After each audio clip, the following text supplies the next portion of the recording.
Now when I think about the state of the two big superhero franchises, the MCU and the DCEU, I just feel tired. With the MCU pumping out 18 movies and 42 shows a year, with an increasing focus on C-tier superheroes like Ms. Marvel and She-Hulk. And it's not much better with the DCEU, which is continually plagued with drama, shoddy movies, and constant inconsistency. And for both studios, the year 2023 has been one of, if not, the worst in their history. There's a lot to look at when deciding who's had the worst year, with an incredible amount of behind-the-scenes drama and actors and actresses doing everything in their power to ruin the reputations of themselves and the studios they work for. But lest we forget, the MCU and DCEU are movie franchises. So first, let's look at the movies they released this year, their box office returns, and the critical and audience response. Starting off with the DCEU. DC has 4 films releasing this year, 3 of which have already been released: Shazam 2, The Flash and Blue Beetle, and Aquaman 2, which will come out in November. So averaging a film every quarter, you might envisage a tidy little profit for the DCEU. Wrong. Without a shadow of doubt, the DCEU has had its worst year at the box office in its very tumultuous decade-long lifespan. Shazam: Fury of the Gods had a production budget of $125 million, so double that to account for marketing and a cut of the ticket the cinema gets, and a break-even point for Shazam 2 is $250 million. And how much did Shazam: Fury of the Gods make? $132 million. The Flash had a production budget of $200 million, and that's based off the conservative estimate and not the unconfirmed higher budget reported by Forbes and other outlets. So take that minimum production budget and double it to include marketing and distribution, and The Flash had a total budget of $400 million, and it grossed $267 million at the box office. So another huge loss. And finally, Blue Beetle, which was initially set for an HBO Max release. The film had a total budget, including marketing and distribution, of $240 million, and it made less than Shazam 2, with an appalling $120 million box office return. So if we total up the budgets of these 3 films, it comes to $890 million, and combined, they brought in a box office total of $519 million. So a loss of close to $400 million. Now it's very hard to see this as anything other than a totally disastrous year for Warner Bros. But shockingly enough, it's not actually an exceptionally bad year for the DCEU, as losing hundreds of millions of dollars on superhero films is pretty much the norm for DC. Black Adam just about broke even in 2022, in 2021 the Suicide Squad lost over $200 million, and in 2020 Wonder Woman 1984 lost over $200 million as well. But the caveat for those two is that they were released during COVID, with government lockdowns preventing many from going to the cinema.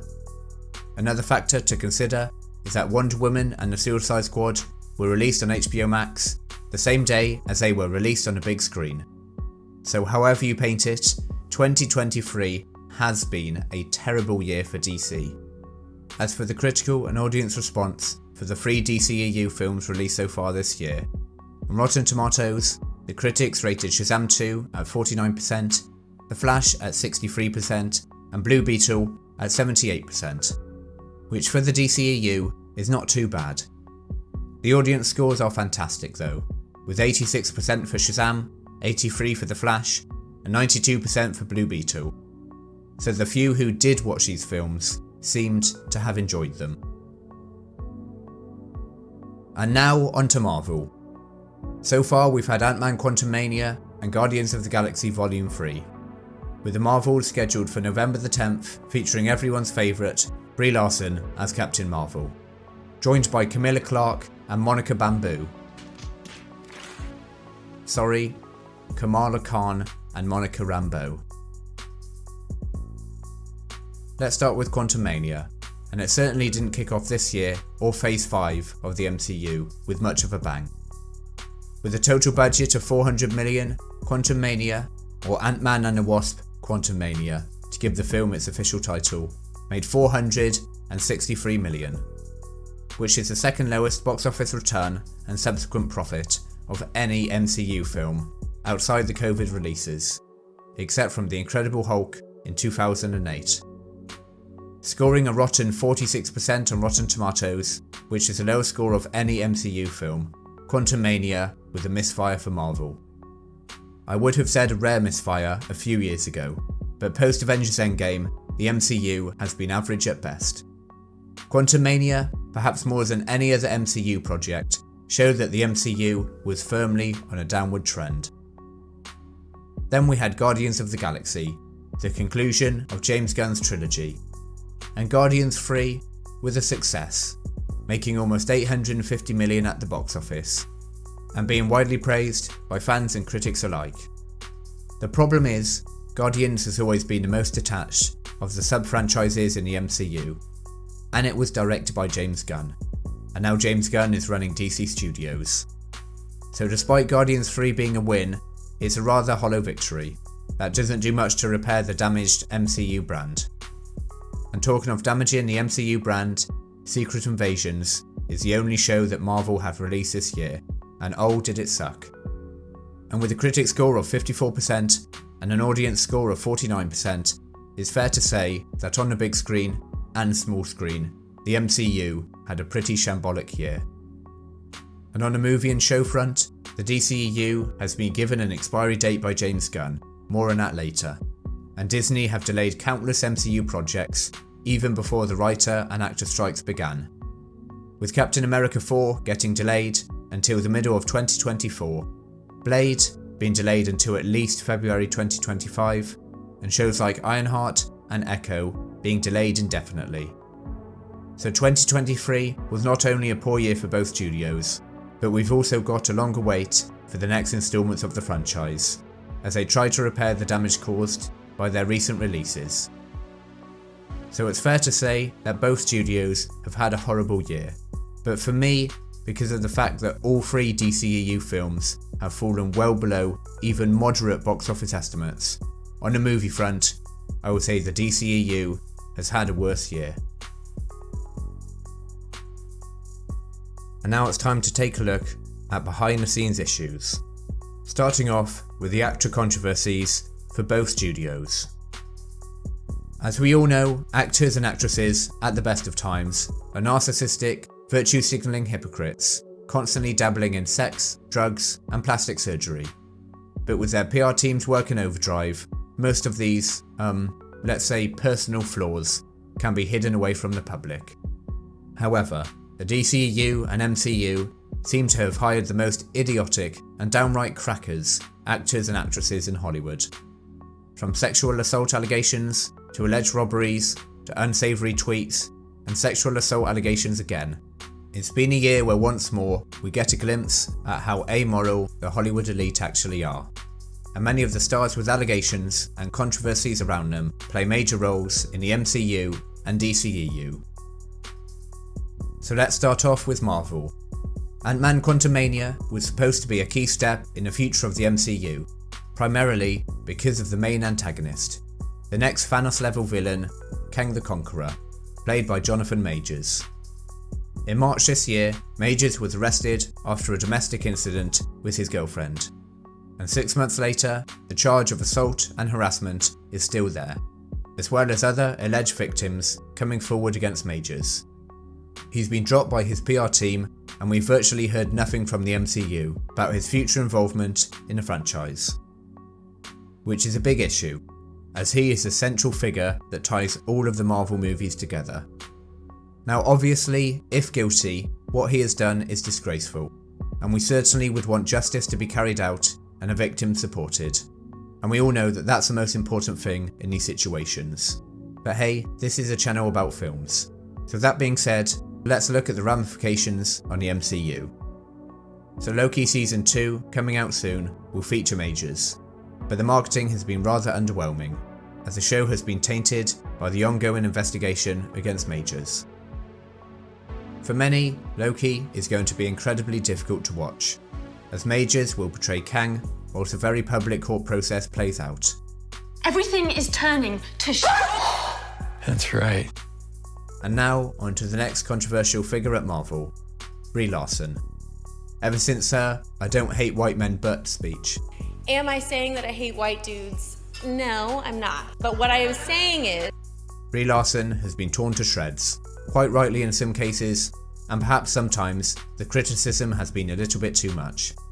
But to be fair, she didn't need to be so virtuous and belittling to a group of people based on their race and gender. So perhaps criticism is in fact fair game. There's also touchy interview clips where Larson comes across as a rather unlikable person. I do all my stunts. I did my stunts because I thought that that's what everyone did. And Could then, have Tom Cruise, that be you? no, I'll be the first me, not the next Tom Cruise. Thank you very much. Wow. Nonetheless, Brie Larson, who is the self-appointed strongest Avenger, and should be playing a big role in the MCU, well, she has been relegated to one of 3 joint co-leads for the sequel to her solo movie, Captain Marvel. The unlikability of Larson has affected the marketing and anticipation for the film, with the trailer for The Marvels being the most disliked MCU movie trailer ever on YouTube. So once The Marvels is released, it doesn't take a genius to predict the negative reviews and YouTube videos that will come out, which will once again highlight the issues with the current state of the MCU. So that's the MCU drama covered, and now on to the DCEU. And where should we start? Perhaps the actor who's been accused of choking a woman outside a bar? Or the actor who's had a restraining order placed? Or how about the one with a second-degree assault charge? Oh, hold on.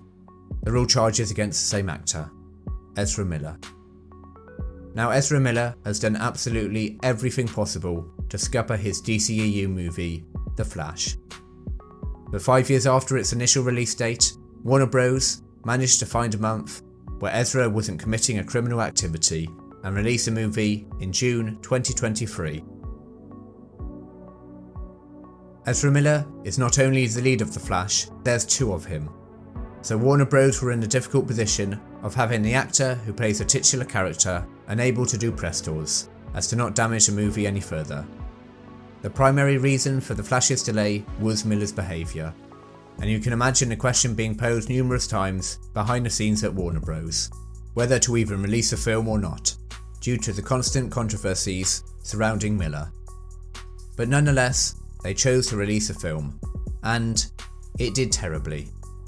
Exactly how much of Ezra's shambolic behaviour was to blame for the film's failure, we can't be sure, as James Gunn's announcement that the DCEU was ending, and the fact that we're all a bit superhero multiversed out, undoubtedly played a part in the movie's dreadful box office performance. And Miller's appalling behaviour wasn't the only controversy surrounding the DCEU in 2023. We also have the rehiring and then unrehiring of Henry Cavill as Superman, as well as a public dispute between Zachary Levi and Dwayne Johnson. And as these issues are tied up to the management, let's move on to the leadership problems that Marvel and DC have faced this year. In late 2022, James Gunn announced that the DCEU was coming to a close, which with the benefit of hindsight can now be considered as a big mistake, as it crushed much of the potential excitement for Shazam, The Flash and Aquaman, and caused complete confusion for Blue Beetle, and whether it sits in the DCEU or inside James Gunn's rebooted superhero universe, the DCU. In December last year, James Gunn said that Henry Cavill would not be part of any future Superman projects. Now this of course caused many Cavill fans to vent their frustration at Gunn, as Cavill was very popular as Superman, and a feeling was that he, alongside Gal Gadot as Wonder Woman and Ben Affleck as Batman, were the best parts of the DCEU. So going into 2023, there was already a rather negative buzz around Gunn and his new DCU. This negative buzz was exacerbated in March 2023, when Shazam: Fury of the Gods came out to less than thunderous applause. In trying to defend his movie, Zachary Levi, who plays Billy Batson, aka Shazam, appeared to blame Dwayne Johnson by retweeting an article from The Wrap, which stated that Dwayne Johnson vetoed a post-credit scene with Shazam in his Black Adam movie, and then again he vetoed characters from Black Adam appearing in a post-credit scene for Fury of the Gods. Reportedly, Johnson wanted Black Adam to be seen as a nemesis of Superman, rather than a nemesis of Shazam. Zachary Levi also went on to post some slightly odd videos in the first few weeks of Shazam's release. Whatever, it's all online anyway. So our intent, our desire, Walter Hamada, Peter Safran, David Sandberg, myself, everybody, we had an awesome scene that would have tied me in to the JSA with Hawkman and with Cyclone, and we were thwarted. This public drama only served to draw attention to how ridiculous the DCEU leadership has been, with Dwayne Johnson trying to reshape the DCEU in his image, with his character Black Adam taking centre stage up against Henry Cavill's Superman. It was a complete mess, with current CEO David Zaslav and other higher-ups behind the scenes at Warner Bros. All being drawn into this feud of sorts between two stars of the DCEU. And now on to the leadership issues with the MCU.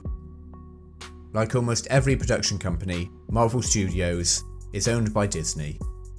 And with woke politic backlashes, Disney Plus failures, and terrible financial performances this year, the MCU is somewhat tainted by their parent company Disney.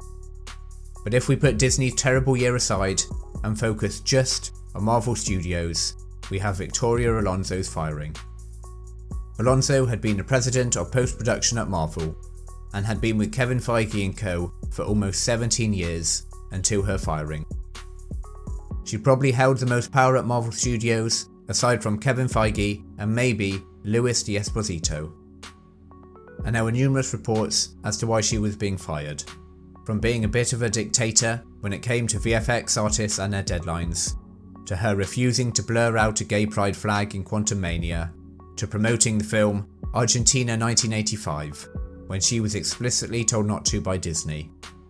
Whatever the reason for her firing and subsequent settlement, it painted what was once thought to be the model of a well-run studio as one affected by behind-the-scenes drama and controversy.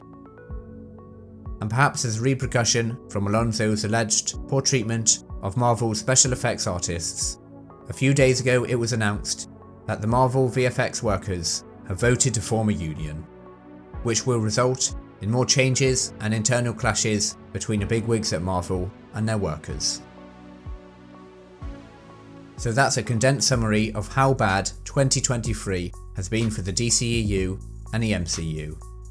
But unfortunately for Warner Bros. And Disney, the damage done this year will not end on December the 31st. The reputational hit both studios have taken will affect their medium to long-term future in more ways than one. So now we move on to the last factor to cover before judging who's had a worse year. Let's look at the longer term consequences of the recent missteps for the failures of the DCEU and the MCU. The DCEU, pretty much from its inception with Man of Steel, has received a bumpy reception, and its final year has continued on that trend, with James Gunn announcing that the DCEU would conclude with Aquaman and the Lost Kingdom at the end of the year. This meant that the 3 films yet to release at the time of Gunn's announcement were effectively walking corpses in the DCEU graveyard. Furthermore, what James Gunn's announcement also did was to create a bad stigma around his leadership of DC, as some of those who loved Shazam, The Flash, Blue Beetle and Aquaman now hold a grudge against Gunn, as he pretty much made these films dead on arrival. When James Gunn starts off the DCU with Superman Legacy, he's fighting an uphill battle, mostly of his own making. It's also worth pointing out that the confusion Gunn caused by saying that Blue Beetle is the first DCU project, I highly doubt we will see Blue Beetle on a big screen again after its underperformance at the box office. This completely convoluted start to the DCU and rather flat ending to the DCEU has only increased DC's bad reputation. It's been such a rough year for DC that Gunn will have to perform miracles to re-establish DC as a serious alternative to the MCU. And speak of the devil, despite the terrible returns and consistent cock-ups of DC, I would argue that the MCU has had a worse 2023. The DCEU is like the stupid kid in class who gets a question wrong. It's expected, and it would be more of a surprise if they got the question right. But the MCU is like the popular kid getting a question wrong, then falling off his chair, standing up, and then his trousers fall down, to reveal his pink Peppa Pig underpants. All of the good work, becoming a popular kid, years of making funny jokes, being smart, playing for the school football team, is now all forgotten, and for the next few years, all anyone will remember about Mr. Popular is his Peppa Pig underpants. And that's how decisive 2023 could be for the MCU.